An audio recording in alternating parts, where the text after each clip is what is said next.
হচ্ছে ঘাড় ধাক্কা দিয়ে তাকে পার্টি থেকে বার করে দেওয়া হচ্ছে, ঘাড় ধাক্কা দিয়ে।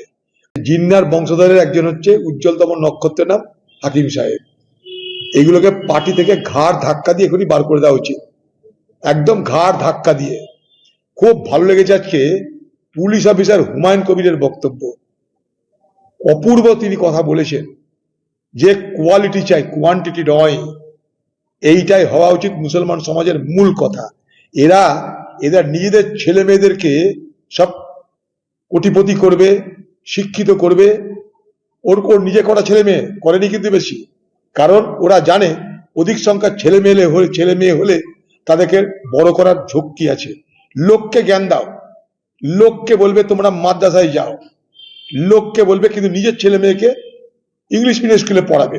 লোককে বলবে তোমরা অনেক বাচ্চা তৈরি করো, দিয়ে তাদের কাউকে রিস্কওয়ালা বানাও, কাউকে সবজিওয়ালা বানাও, তারপরে জেল খাটাও, বোমা তৈরি করা শেখো। তৃণমূল আছে, নিজের ছেলে মেয়েদের কিন্তু করবে না এটা। এই সমস্ত ধান্দা সর্বস্ব, এই সমস্ত জিন্নার বংশধররা আজও এই বাংলায় মুখ্যমন্ত্রী মমতা ব্যানার্জির পৃষ্ঠপোষকতায় লালিত হচ্ছে, পালিত হচ্ছে। ঘাড় ধাক্কা দিয়ে